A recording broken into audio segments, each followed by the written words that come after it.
Pán starosta, začnem hneď aktuálne. Včera obecné zastupiteľstvo neschválilo rozpočet na rok 2013. Znamená to, že obec pôjde v ďalšom roku do rozpočtového provizória.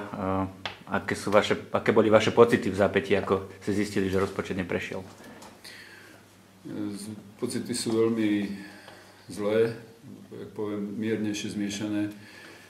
A nie preto, že by nebol prijatý rozpočet, alebo že by sme sa nevedeli zhodnúť na číslach. Čísla boli v zásade schválené a dohodnuté, ale práve podstata, ktorá viedla k neschváleniu tohoto rozpočtu, ktorá začína veľmi prehlbovať práve názory medzi starou časťou a novou časťou, názory na to, aké sú najaktuálnejšie a vážne problémy tejto obce, a v ktorej časti majú byť realizované a čo má byť realizované. Mrzí ma, že argumenty, ktoré predkladám a ktoré boli podľa mňa schválené dávnejšie dopredu, sú dneska spochybňované a potierané. Takže preto ma to veľmi mrzí a neviem momentálne, ako bude ďalší vývoj pri schvaľovaní tohto rozpočtu. Vyzval som poslancov, aby sa oni navzájom dohodli najprv na princípe a potom zasadneme znova, predpokladám niekedy v januári, na opätovné rokovanie tohto rozpočtu. Jablkom sváru sa stala škola. Zatiaľ, čo vedenie obce predkladá projekty a zároveň aj sa snaží nájsť financie na výstavbu novej školy a na tento účel boli vyčlenené aj financie v rozpočte. Poslanci starej časti Grobu sú skôr za rekonštrukciu starej školy. Váš názor na tento rozpor? Zase musím konštatovať, že ma veľmi prekvapuje. Prekvapuje ma z dvoch dôvodov. Jednak preto, lebo prichádza po 2 rokoch jednoznačnej deklarácie, že potrebujeme školu do priestorov, kde je najviac detí, to znamená v súčasnosti 800 školopovinných a 1200 reálne detí na čiernej vode, znamená, že škola jednoznačne má patriť tam. To znamená, že túto koncepciu, ktorá bola prijatá pred 2 rokmi a ktorá nebola zmenená, tak zrazu dneska je spochybňovaná a dneska sú predkladané pseudodôvody na to, aby bolo urobené iné riešenie.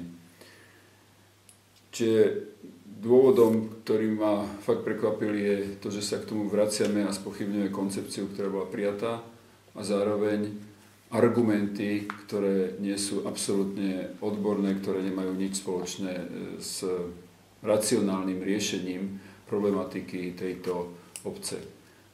To, že škola takéhoto rozsahu nie je možné školu realizovať v starej časti, som vysvetlil vo svojom predchádzajúcom rozhovore, kde to technicky, prevádzkovo a myslím si, že aj do budúcna ekonomicky nie je možné realizovať.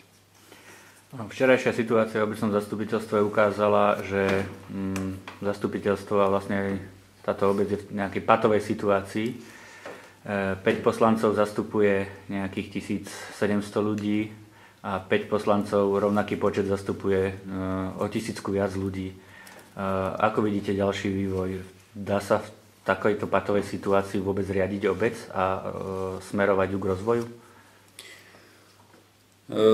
Musím sa priznať, že je to veľmi čerstvá situácia, ktorá sa stala včera a nechcel by som vynášať závery pod nejakým emotívnym tlakom, ale toto je jeden ďalší dôvod, ktorý znamená, že sa musí dosť zásadne prehodnotiť táto situácia a nájsť riešenie, pretože patová situácia tejto obci nepomôže. Táto obec je skutočne vo veľmi kritickom stave.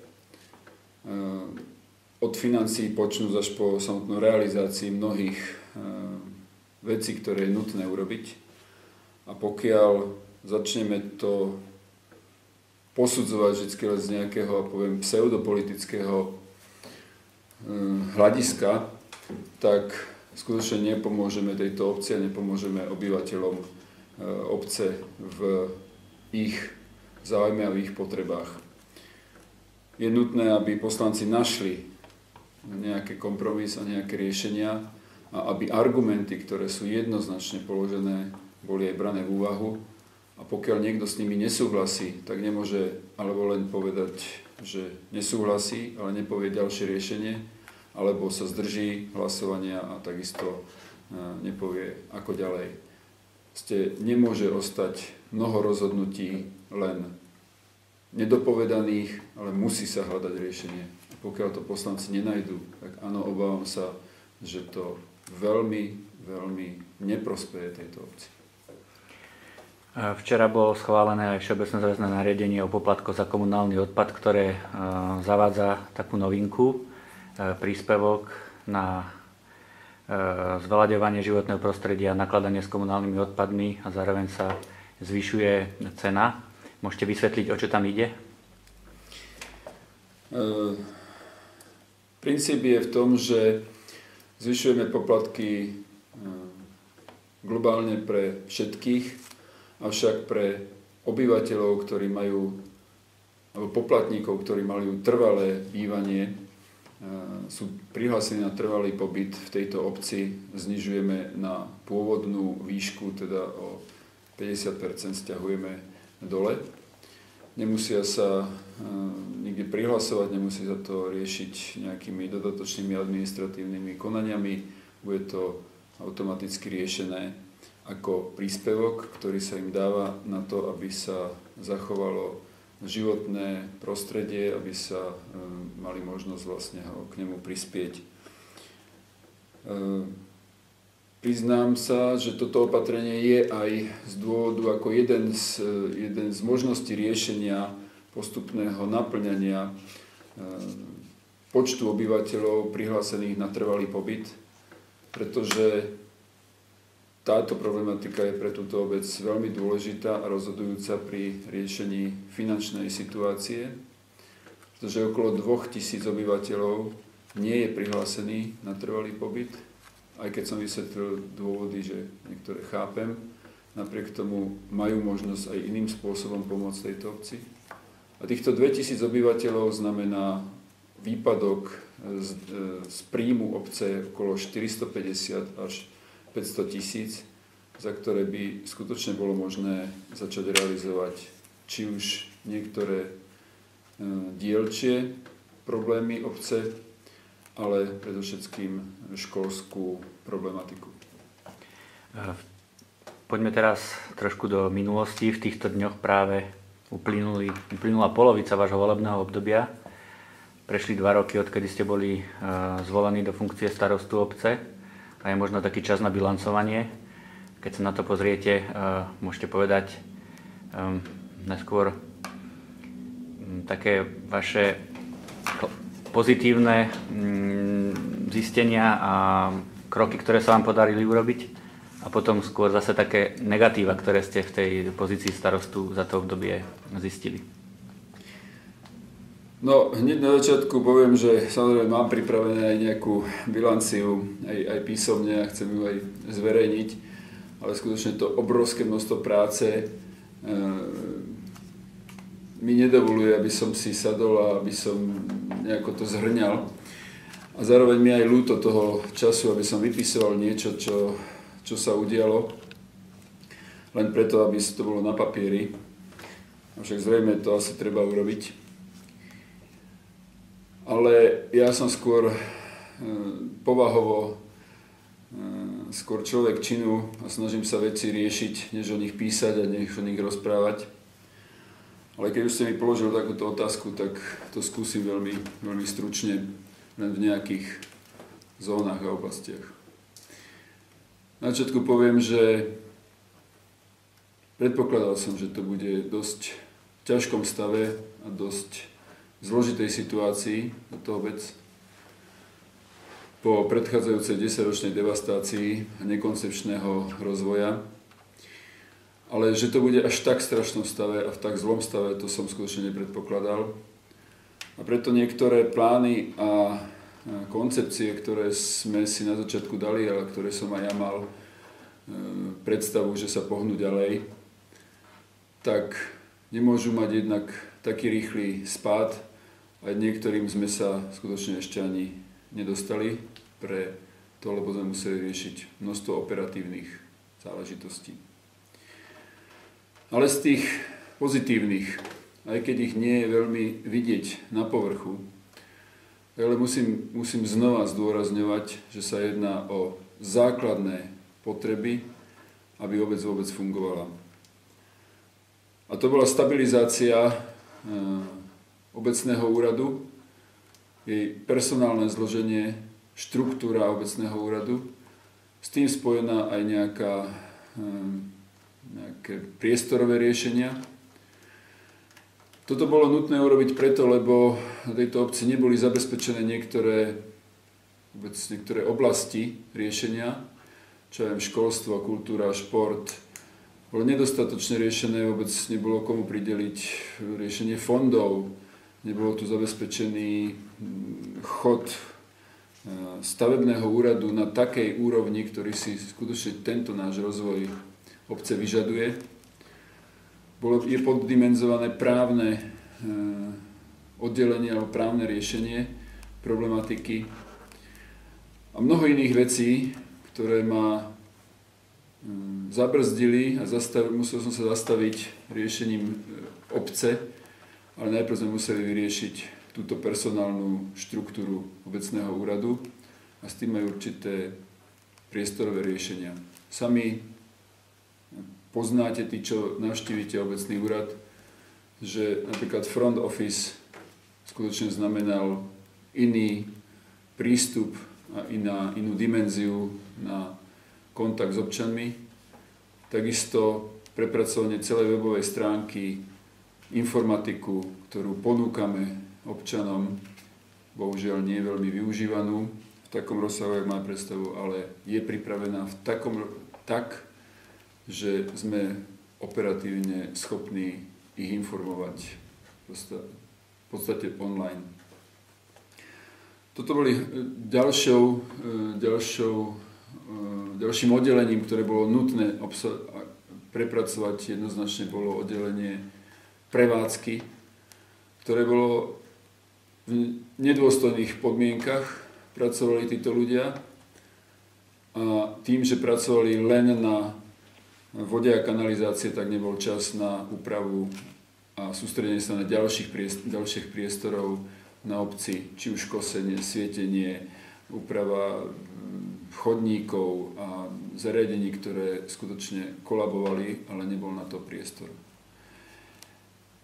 Čiže toto bola asi hlavná úloha, aby tým ľudí, ktorí sa chce pustiť do realizácie obnovy obce, musel pracovať v zložení, ktoré mu to umožňuje, na základe nejakej štruktúry, na základe nejakých podmienok, ktoré komplexne riešia a naplňajú túto problematiku. Dva základné úspechy pre túto obec bolo zazmluvnenie predovšetkým kanalizácie a vody. Táto miestna časť Čierna Voda, kde dneska žije okolo 4,5 tisíca obyvateľov, je schválené projekty na rozvoj ďalšieho veľkého množstva, mala už nedostatočné kapacity vody a toto sa neriešilo paralelne s výstavbou a hrozilo reálne nedostatok pitnej vody pre obyvateľov. To sa podarilo stihnúť do pol roka od nástupu a máme zabezpečenú pitnú vodu aj do ďalších období pre súčasný stav a najbližší rozvoj, ktorý bol schválený a ktorý sme preberali.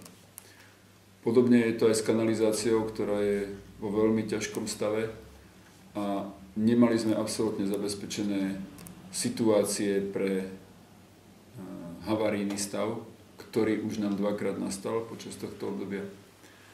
A preto sme veľmi intenzívnou prácou dosiahli zazmluvnenie napojenia kanalizačného systému obce na malokarpatský zberač. v prípade, že by nám skolabovali čističky odpadových vôd, ktoré sú na hrane vôbec únosnosti, tak je možnosť po technických úpravách postupne prejsť na napojenie na malokarpatský zberač. Čo však nie je tam vyriešené, je to, že je na ňo napojené, na náš kanalizačný systém je napojené množstvo dubióznej vody, predovšetkým zo striech rodinných domov, a zároveň kvalita kanalizácie v obci je tak zlá, že dochádza k tam obrovským prepúšťaniam a presakom vody, čiže v čase dažďov nie sme schopní zabezpečiť adekvátne čistenie vody a v prípade, že by sme to vypúšťali priamo do kanalizačného zberača, tak to neustojíme ekonomicky. Čiže na jednej strane sa nám to podarilo, veľká úloha, a na druhej strane nie sme schopní zabezpečiť komplexné riešenie tohto systému. Pri riešení lokálnych vecí, kanalizácie vody, sme paralelne rozbehli aj systém zabezpečenia a prevzatia celého systému kanalizácie vody odbornou spoločnosťou, pretože obec skutočne nie je vybavená personálne, finančne, odborne na to, aby riadila tento systém, a finančne bol tak náročný, že čerpal veľmi veľa peňazí z rozpočtu obce. To sa nám podarilo ale až po 1,5 roku a stále, ak všetci to vidíte, tak nie je to ešte stále sa to borí s tými začiatočníckymi problémami. Ale verím, že pokiaľ sa vyriešia, pokiaľ tá spoločnosť už nabehne na štandardný systém, tak bude aj toto veľkým úspechom pre fungovanie obce. Treťou problematikou, ktorá bola v mojom portfóliu riešenia, to je doprava, pretože tu pociťujú predovšetkým ráno a večer všetci obyvatelia a stav, ktorý sme prebrali, je alarmujúci a technicky a prevádzkovo kapacitne nevyhovujúci. Napojenie našej obce na jednak diaľničný systém alebo na regionálne cesty je našou veľkou úlohou a nie je dokončený a nezávisí len od nás, pretože to je problematika, ktorú rieši Bratislavský samosprávny kraj, ministerstvo dopravy, a my musíme len trpezlivo žiadať, lobovať, pripravovať podklady, zúčastňovať sa aktívne na tomto riešení, aby sme dosiahli presadenie aj našich záujmov. Myslím si, že sme veľmi aktívni v tejto veci a minimálne do projektových polôch sme dostali aj možnosť budúceho riešenia napojenia našej obce na diaľničný systém a regionálny systém. Ale si to vyžaduje ešte množstvo práce, ale to, čo sme dosiahli za tak krátku dobu, je skutočné. Ja považujem za úspech. Žiaľ, znova sa musím vrácať k tomu, čo sa udialo. Toto všetko mohlo byť paralelne riešené s predchádzajúcou výstavbou, a vtedy by to malo úplne iný účinok a dneska by to bolo možno vyriešené. Čo sa mi nedarí a čo som myslel, že budeme ďaleko ďalej, je riešenie občianskej vybavenosti.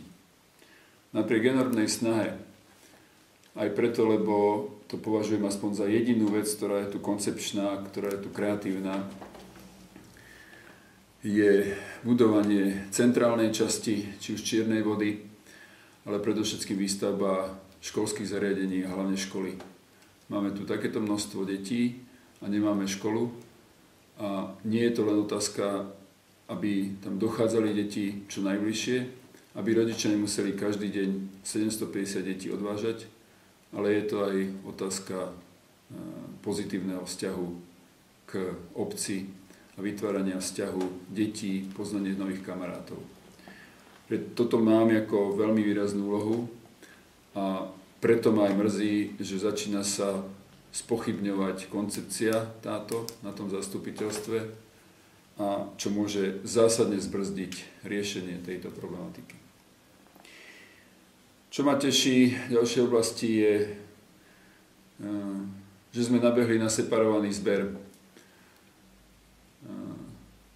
Aj ako človek, ktorý skutočne si váži životné prostredie a cíti so životným prostredím, to považujem v tejto polohe za jednu výbornú vec. A zároveň musím povedať aj ako občan, ktorý doteraz mal plný kôš a platil za plné koše, 4-krát do týždňa odvoz, bolo ľúto, že sa toto nedá separovať. A po separácii dokonca vznikol ešte aj finančný, ak nie vyrovnaný, tak ešte aj dokonca nižší rozpočet. Ja si myslím, že toto je cesta, ako postupne budeme obnovovať aj iný vzťah a iný pocit občanov v obci, že sa podaria aj takéto dielčie veci. Teším sa z každej dielčej veci, získanie niektorých podporných fondov, či už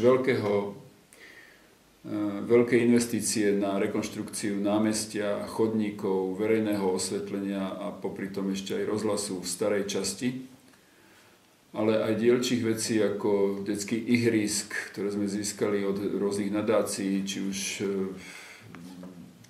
rôznych energetických spoločností, IT spoločností alebo telekomunikačných spoločností.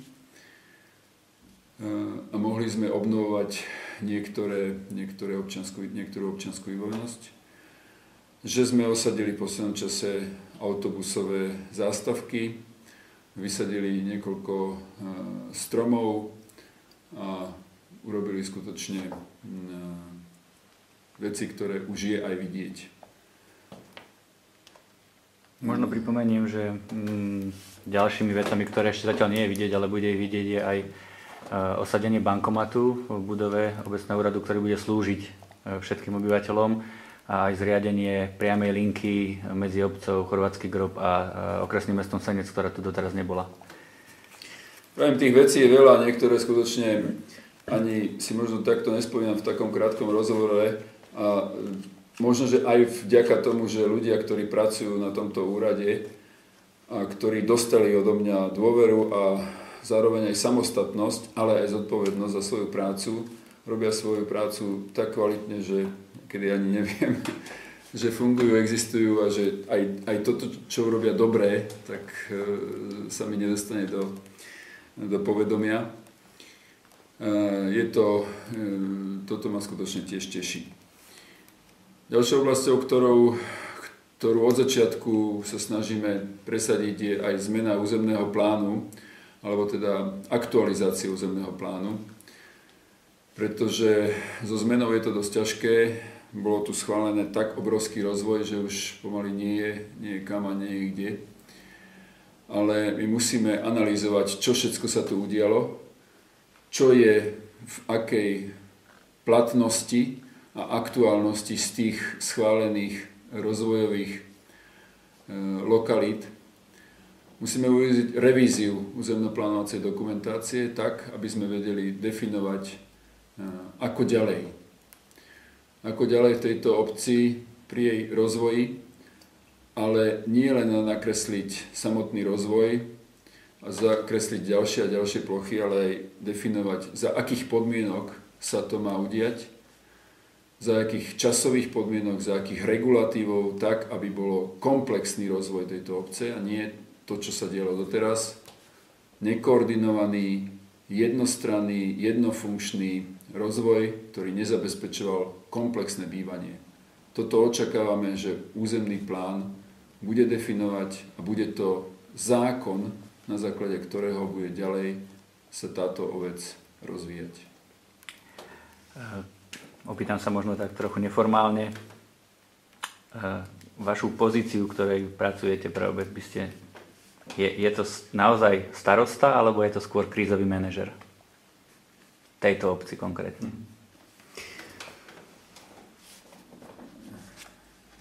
Vždy, ak dostávam otázky podobného charakteru, tak aj pri schvaľovaní niektorých rozhodnutí na obecnom zastupiteľstve kde sa používa argument, však v inej obce je to takto a tamto je to tak a tamto takto funguje. Vždycky odpovedám, ak by som mal byť starosta, tak chcel by som byť starosta v takejto stabilizovanej obci v okolí. Obce, ktoré nemajú takýto rozvoj, neudialo sa tam to, čo sa udialo. V zásade riešia, poviem, štandardné problémy obce, aj keď v ťažkých situáciách, ale riešia to, čo by ozaj ten starosta a vedenie obce mal riešiť, alebo na čo sme štandardne zvyknutí. Nie musím povedať, že pozícia v našej obci na starostovskej stoličke je skôr krízový manažer. Uvedomujem si, že čo to všetko prináša. Prináša to obrovský tlak všetkých subjektov, ktorým zrazu došlo, že sa tu zmenila politika prístupu k tejto obci, prístupu k subjektom, ktoré v tejto obci chcú niečo realizovať. Začínajú sa tu zavádzať dôslednejšie pravidlá, ktoré boli často obchádzané alebo vôbec neboli ani naplňané. Musí sa tu zaviesť aj krízový stav na niektoré odvetvia, aby sa ďalej neprehlbovala ich situácia. A to samozrejme s týmto aj prináša aj taký ten ľudský rozmer, ktorý si uvedomujem a ktorý, ale bohužiaľ musím asi niesť, a to je aj určitá, poviem, až nevraživosť v niektorých prípadoch, určité nesenie kože na trh a nie vždy pochopenie takéhoto postoja subjektami od obyvateľov počnúc až po väčšie subjekty končiac. Ale nemáme inú možnosť, ak chceme sa dostať z tohoto stavu, ktorý naďalej považujem za veľmi krízový a chceme smerovať skôr ku stavu, ktorý je stabilizovaný presne tak, jak som spomínal, aspoň na ten štandard okolitých obcí. Takže áno, skôr sa považujem za krízového manažera, ktorí nie sú nikdy obľúbení v žiadnom systéme, v žiadnej organizácii, v žiadnom prostredí. Práve úlohou takéhoto krízového manažera je niečo zachrániť a stabilizovať. Veľa ľudí sa tu pýta na to, že sa tu stále hovorí, že čo bolo v minulosti zle urobené a že ale nič nevidieť, že čo sa urobilo. Aké budú nejaké rozvojové plány alebo rozvojové projekty, ktoré budú reálne v očiach ľudí, ktorí sa nepozerajú do hĺbky, ale ktorí pozerajú len povrchne, možno na niektoré veci bude niečo v budúcnosti také, čo bude aj reálne vidieť. Zase ja už som povedal, že čo sa dosiahlo a kam chceme smerovať. Znova len pripomínam, že opakovanie toho stavu je len z toho dôvodu, aby ľudia si uvedomili, že my začíname zo strašného mínusu. My nezačíname z nuly, nezačíname niekde, na čom sa dalo stavať. My sme začali niekde, kde to je veľmi, veľmi nízke, veľmi zlé. A už len to, že sme to dokázali v mnohých veciach napraviť alebo dostať sa na tú nulu, znamená veľký pokrok. Všetky chápem ľudí, ktorí to vnímajú, že ale nie je to hmatateľné, nie je to vidieť. Ja to isté zažívam aj doma, sa ma pýtajú moji rodičia, či sa neuje to, či sa neurobi to a prečo sa nemôže to, a ja im to musím znova vysvetľovať. Ešte nie sme tak ďaleko, aby sme mohli niektoré veci realizovať ako nové, koncepčné, pretože musíme stabilizovať tie, ktoré nie sú dobré. A to, keď niekto povie, že by bolo dobré vymeniť celé verejné osvetlenie a urobiť tam nejaké opatrenia, vymeniť diody a diodové riešenia a rôzne sofistikovanejšie systémy, ale nám kolabuje verejné osvetlenie preto, lebo je urobené často zo zlých káblov, niekde preseknuté, či už výstavbou predchádzajúcou, alebo aj súčasnou.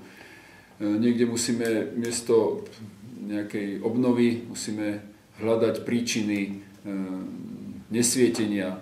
prebereme to od developerov už pod akýmkoľvek tlakom a na druhý deň to nesvietí a občania sa vlastne obracajú priamo na obec a hovoria nám, že by sme mali urobiť to a to. To sú tak obrovské a veľké náklady, ktoré nám nedovolujú ísť do nových systémov, ale my musíme aspoň nejakým spôsobom zabezpečiť tie staré. Mám tie plány, čo by bolo dobré, chodníky robiť Vajnorská, Pezinská, križovatka, spomínal som škôlku, ale to sú tak obrovské investície, ktoré nám zatiaľ nedovolia použiť na rozvoj, pretože ešte musíme často sanovať to, čo je v zlom stave v súčasnosti. Ale vnímam to, viem o tých veciach, pripravujeme na to projekty, pretože hovorím aj teóriu, pokiaľ sme na to pripravení a zrazu tá možnosť bude, či už získanie nejakých fondov, alebo presvedčenie inštitúcií, ktoré nám môžu pomôcť, od vládnych počnúť až po regionálne, tak musíme byť na to pripravení minimálne projekčne, mať územné rozhodnutia, stavebné povolenia a takú dokumentáciu a takú prípravu, na základe ktorej sa môžeme uchádzať o tieto rozvojové programy. Vrátim sa tam možno, kde sme začínali, k tej patovej situácii aj v zastupiteľstve, ale je to vlastne taká patová situácia medzi starou časťou obce a novou, respektíve Čiernou Vodou. Máte pocit, že ste starosta jednej obce, alebo že ste starosta dvoch obcí? Jak som nastupoval, dostal som otázku, že akými prostriedkami by sa dali zlúčiť a priblížiť tieto obce. Nemyslím teraz fyzicky, ale skôr nejako mentálne.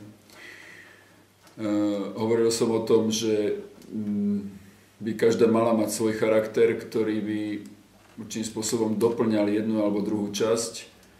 Fyzické prepojenie sme skôr chápali v polohe riešenia či už cyklistického chodníka, dobudovania cesty, vytvorenie nejakého priestoru, medzipriestoru, kde sa môžu stretávať, doplnenie služieb, to znamená, že pokiaľ bude veľká kvalitná škola, kvalitné športovisko na Čiernej Vode, tak ju budú využívať aj obyvateľia zo starej časti. Na druhej strane som myslel, že v starej časti vzniknú špecifické, tradičné prevádzky od pečenia husí, malé obchodíky a nejaké prevádzky, ktoré budú charakteristické pre staršiu časť a budú využívané alebo budú dopytované od obyvateľov novej zóny. Avšak áno, musím priznať, že postupom tohoto času mám pocit, že tie rozdiely sú veľmi veľké, niekde priepastné a neviem si momentálne predstaviť vôbec časový horizont, kedy by mohli byť vyrovnané. Je to aj čiastočne objektívne. Sú to dve úplne rozdielne komunity. Či už vekovo, pretože v starej časti je veľmi silná komunita seniorov. V novej časti, kde je vekový priemer 29 rokov, tak sú to predovšetkým rodiny s malými deťmi a majú úplne iné potreby, úplne iné požiadavky, úplne iný životný štýl ako seniori. Čiže sú to úplne dve rozdielne generácie so svojimi úplne rozdielnymi potrebami. Je to nejaký historický vývoj, či už v zástavbe. Úplne iný vzťah je tu v starej časti, kde sa ľudia viacej poznajú, kde viacej sa vnímajú, sledujú. Je tu vytvorené iné vzťahy, či už historicky dané, rodinami prepojené, alebo aj určitou zástavbou. V novej časti, kde sú to väčšinou prisťahovali ľudia, ktorí v začiatku majú problém so samým svojim bývaním a niekedy nemajú čas ani na suseda, nemajú tam ale ani priestor, kde by sa mohli stretávať, nemajú tam priestor verejný alebo proste budov, kde by mohli sa ďaleko viac poznať. Vytvárajú si medzi sebou často dosť veľké ploty, ale tie vznikajú aj v starej časti. To zase nie je ako výnimka alebo špecifikum jednej alebo druhej. Je to vzdialenosť, ktorá je už tak veľká, že tie centrálne časti sú od seba 6 km vzdialené, to je niekde bližšie možno do Brnolákova z Chorvátskeho Grobu ako na Čiernu vodu, alebo do Vajnor z Čiernej vody ako do Chorvátskeho Grobu starej časti. Takže to je množstvo faktorov vplýva na to, že je to aj objektívne. Ale treba si uvedomiť, že sme jeden kataster a kolaps v jednej časti alebo zase neodôvodnené požiadavky len preto, lebo chceme, môžu spôsobiť fatálny problém pre celú obec a potom sa to už nebude rozlišovať. Ekonomika nepozná rozlišenie na starú alebo novú časť. Ekonomika pozná ucelený problém, či to funguje alebo nefunguje. A toto si treba uvedomiť. Takže možno treba hľadať aj nejaký, najprv vo svojej podstate, vo svojej mysli, že tí tam za čiernou vodou sú len takí prisťahovalci, a čo nás tu otravujú a nech sa starajú sami o seba. A opačne, že tí zo starého grobu nám tu nebudú si žiadať veci, ktoré my tu potrebujeme a nepotrebujú oni nič. Je to dosť smutné počúvanie a tak, jak je až vyhrotené v súčasnej situácii, ma prekvapuje a spôsobuje často pohľad, ktorý nie je objektívny, nie je racionálny, ale niekedy často nie je až ani ľudský. Keby sme sa vrátili tak 2 roky alebo 2,5 roka dozadu a vy by ste boli v tej situácii, že sa rozhodujete, či budete kandidovať, išli by ste kandidovať s týmito vedomosťami, ktoré máte teraz opäť na pozíciu starostu, keby ste boli teda 2,5 roka dozadu? Aké by bolo vaše rozhodnutie s týmito poznatkami, ktoré máte dnes a s tými skúsenosťami? Túto otázku dostávam často, ale u mňa nestala, používam minulý čas, otázka tak, či by som šiel alebo nešiel. Ja som typ človeka, ktorý nemá rád zlé veci a pokiaľ mám predstavu, ako by sa dali riešiť, tak to vždy skúsim. Ja som nebol viazaný na túto obec v takom rozsahu, aby som sa skutočne až takto musel angažovať. Mal som svoju prácu a mám aktivity, ktoré mi bežia ako samostatne a ktoré sa stará treba moji partneri alebo rodina o ne. Čiže nemám už malé deti, aby som bol viazaný na školu, škôlku, nepotrebujem možno obchod, lebo si nakúpim teraz po ceste a prácu som bol schopný urobiť z veľkej časti aj z domu. Alebo som bol viazaný priamo na nejaké projekty, ktoré boli mimo. Takže som tu bol ozaj len ako obyvateľ. Ale nedalo mi to, že pokiaľ som chodil po obci a videl, v jakom je stave, ako sa to robí, zúčastnil sa niekoľkých zastupiteľstiev a videl, ako je to riadené. Mi to nedalo. Dával som námietky, pripomienky, neskôr protesty, ale nič sa nedialo. Musel som sa v jednom momente rozhodnúť, že ak teda to chceš zmeniť, tak jediná cesta, ako to zmeniť, je to uchytiť do vlastných rúk, alebo byť v takej pozícii, ktorá to umožňuje, pretože len v pozícii občana, ktorý síce dá námietku, ale absolútne nie je nie je zobratá ako námet, ktorý by mohol pomôcť tejto obci, ale teraz hovorím o veľkej pomoci, nehovorím nejaké drobné lokálne veci, že tu opraviť chodník a tam vykopať krík. Takže som sa musel rozhodnúť, že alebo prestaň s tou kritikou a keď to nevieš zmeniť, alebo sa do toho angažuj. To druhé bolo vtedy moje rozhodnutie. Áno, bolo aj prispäté tým, že ma oslovila veľká skupina ľudí v Čiernej vode, ktorá povedala, že je tu niečo zlé, ale nevieme, ako to riešiť. A ja som povedal spôsob, aký by sa to mohlo. Takže keby som neprijal túto pozíciu, alebo neuchádzal sa o ňu, nesnažil sa niečo zmeniť, možno by som stále bol určitým spôsobom nešťastný, že žijem v obci, kde vidím, že niečo sa nerobí dobre a kde by som vedel tomu pomôcť, ale nemám tu možnosť,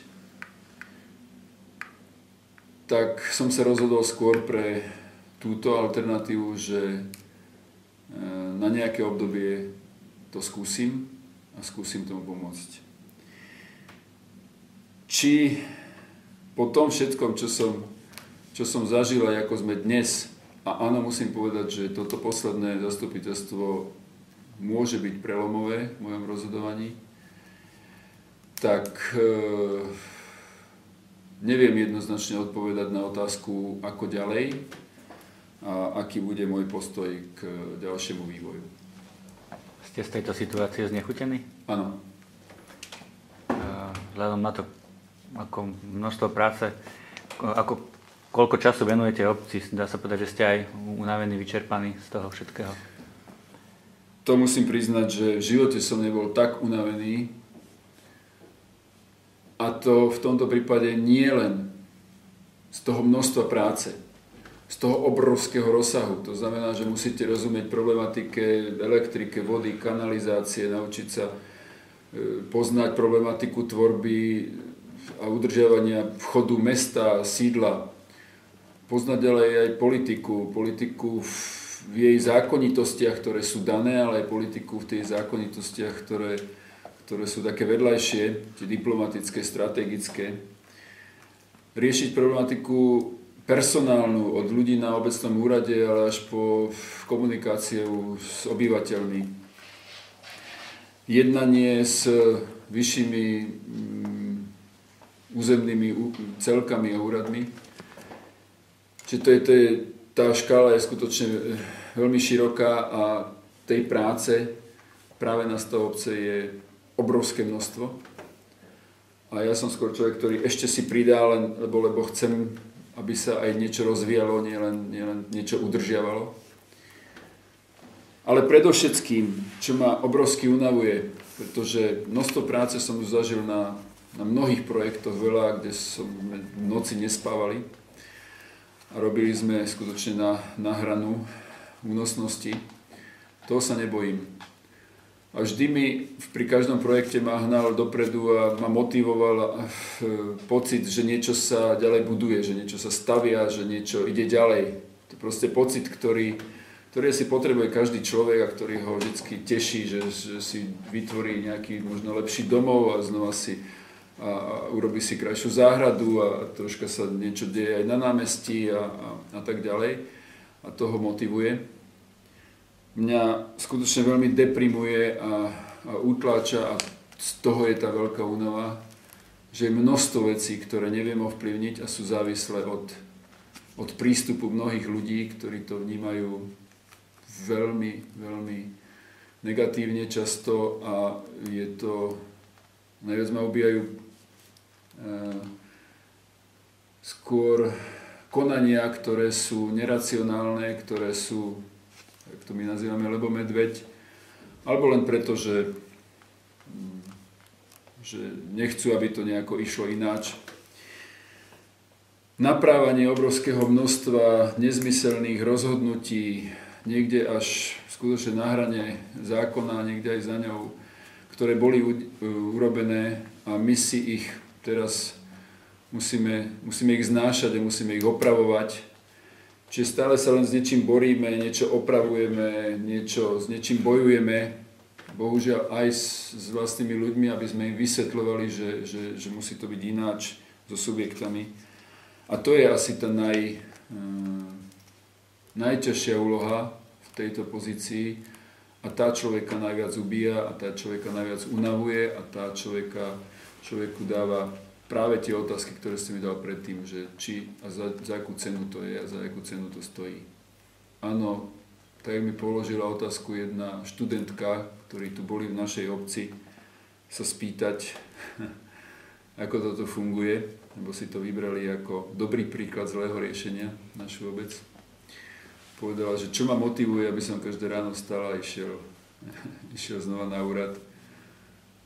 No zatiaľ ma motivuje to, že som dal nejaký sľub, že pomôžem tejto obci a že ju dám postupne do poriadku, ale zatiaľ tá motivácia, tá koncepčná a tá, ktorá by bola ešte tou nadstavbou, tak zatiaľ ešte neprichádza a mám dojem, že ju potrebujeme všetci, nielen ja, ale potrebujeme všetci. Takže ja ešte budem chvíľku dúfať, že bude ten priestor na to, aby sme takto mohli postupovať, ale ak nebude, tak sa vám budete musieť spýtať neskôr. No, trošku do také neformálnejšej rovine, ale ešte ste načrtli jeden taký problém, ktorý predsa len ešte sa k tomu vrátim, lebo viacero obyvateľov aj práve na stretnutí s spoločnosťou Agilita, kde sa vysvetľovalo prevzatie prevádzky vody a kanalizácie.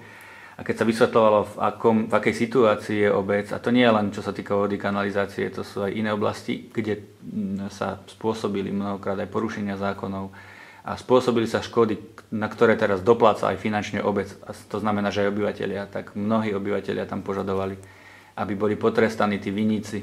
Chcem sa opýtať, nezvažujete predsa len podanie nejakých trestných oznámení, možno na neznámeho páchateľa, alebo na niečo, aby sa dokázalo, respektíve aby sa ten vinník ukázal a aby bol aspoň nejaká satisfakcia pre tých ľudí, že sa niečo, aj keď to problémy neodstráni, ale že sa ukáže, že tá spravodlivosť predsa len možno existuje?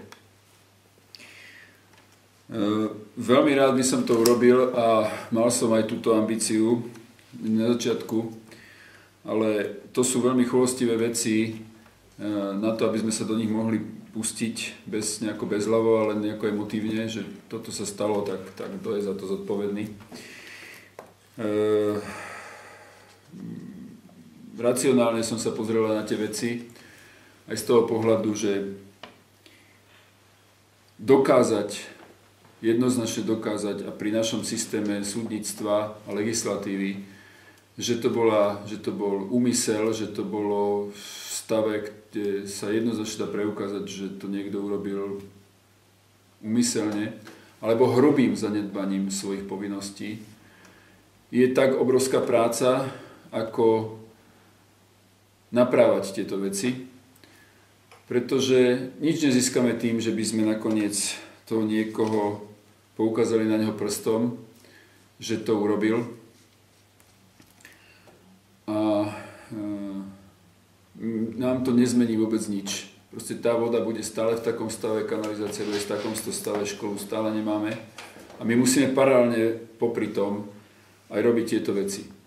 Čiže keby som sa sústredil aj na ťažké prípady dokazovania, že čo sa udialo, tak by som sa tomu musel venovať s ďalšou polovicou svojej výkonnosti a vtedy by sme ho neurobili, ešte menej by sa urobilo ako to, čo sa urobilo, a sám ste povedal, že ľudia stále sú nedočkaví, že vlastne nie je vidieť nejaké výsledky práce. Takže takto by nebolo vidieť ešte o polovicu menej, alebo by bol ten čas predĺžený o ďalšie viac. Čiže čo získame tým, že niekto bude potrestaný, a teraz musím povedať, do výšky 3 platov, pokiaľ mu nedokážeme trestný čin, a právnici mi povedali, že to je prakticky nemožné. A ďalší faktor, ktorý bol, je ten, že tieto rozhodnutia, mnohé rozhodnutia sa diali pod hlavičkou obce. To znamená vydanie neadekvátneho územného rozhodnutia, neadekvátneho rozhodnutia o riešení vody, kanálu alebo nezabezpečenia niektorých vecí, ktoré si vyžaduje dokonca zákon a ktoré zaväzovali ale zase ďalšie spoločnosti na to očakávajúce svoju činnosť, to znamená developeri. Keď sa rozhodlo niečo, niekedy developeri nie sú povinní skúmať, či to bolo rozhodnutie v rozpore so zákonom, oni dostali proste územné rozhodnutie a na základe neho začali ďalej konať, či stavebné povolenie, a na základe toho začali aj realizovať veci. Ak dneska by som prišiel s tým, že to bolo v rozpore so zákonom, tak síce po ťažkých bojoch možno dokážeme, že bol porušený zákon, ale výsledok bude aký? To zlé rozhodnutie dala táto obec a ja som len pokračovateľom jej právnej subjektivity.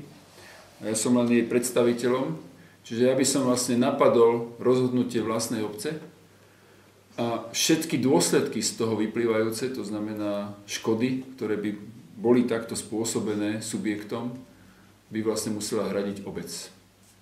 Sice by sa povedalo, že to spôsobil stavebný úrad a jeho pracovníci, že to spôsobilo vedenie tejto obce, takéto rozhodnutia, ale následky by niesla táto obec. To by boli tak veľké škody a tak veľké dopady na tú vec, že by to bolo kontraproduktívne, aby to znamenalo podľa mňa jednoznačne už nútenú správu alebo úplný kolaps tejto obce. Neviem, že či toto by bolo racionálne riešenie v stave, v ktorom je. Potrebujeme sa sústrediť na to, aby sme dali do poriadku túto vec. A áno, je to jedno z vecí, ako nevraciať sa. Neznamená to však, pokiaľ nenájdeme jednoznačne, preukázateľne a nespochybniteľne až činnosť, ktorá by viedla až k podozreniu z trestného konania, tak ju samozrejme položíme na stôl s adekvátnymi podkladmi. Úplne záverečná otázka, možno trošku netypická. Tešíte sa na Vianoce? Celý môj podnikateľský život, to znamená od nejakého 89. roku, je najťažší v období práve končiaceho roka. To, že sú tam aj Vianoce, tak to vlastne evokuje do toho. Skutočne je to určitá bilancia, keď ste v podnikateľskej sfére, tak vlastne musíte robiť rôzne uzávierky firiem, ekonomického stavu, personálneho auditu, vecnej stránky. Je to aj zhon, lebo aj ostatné subjekty tlačia na nejaké uzatváranie, či už od právnych inštitúcií, alebo teda reálnych štátnych inštitúcií a podobne, až po súkromníkov. Čiže ja vždycky vnímam koniec roka ako jedno z najťažších období, čo týka určitého zhonu, pokiaľ pracujete v takomto režime, takomto aktívnom podnikateľskom. A preto Vianoce sú u mňa skôr spájané práve s týmto obdobím. Čo nevytvárajú alebo nevyvolávajú vo mne takú jednoznačne pohodovú atmosféru, niečo, čo ma na chvíľku zastaví a podobne. Ale samozrejme, či už voči rodine, alebo aj voči svojej vlastnej telesnej stránke sa snažím z toho utrhnúť aspoň nejakých tých pár dní. Takže aspoň tú drobnú radosť si veľmi rád doprajem a snažím sa nedať navonok znať, že je to problém, ktorý mám. Takže áno, teším sa na tých pár dní, ale musím zvládnuť aj v tejto pozícii a na tejto pozícii tohoto starostu tejto obce. Budem stále myslieť na aj problémy tejto obce a aj to, ako ich vyriešiť. Takže budem stále v takom polobdení a polospánku a v polopracovnom režime. Samozrejme, neprajem to všetkým ľuďom, prajem to len tým, ktorí sú v takýchto pozíciách, aby mali tých dní viacej na ten oddych. Ale všetkým ostatným samozrejme prajem krásne sviatky, pohodové sviatky a niečo, čo ich odvedie od takých bežných problémov. A verím, že veci sa začnú zlepšovať, že nebude koniec roka a že to je len štart do toho, aby sme začali možno aj na celom svete, na Slovensku aj v našej obci vnímať veci trocha ináč. Zastavili, však mohol byť koniec sveta, ďakujme niekomu, že sa tak nestalo, tak vážme si to a poďme sa navzájom vnímať ináč a poďme navzájom riešiť problémy troška s takým nadhľadom a odstupom. Ďakujem pekne za rozhovor.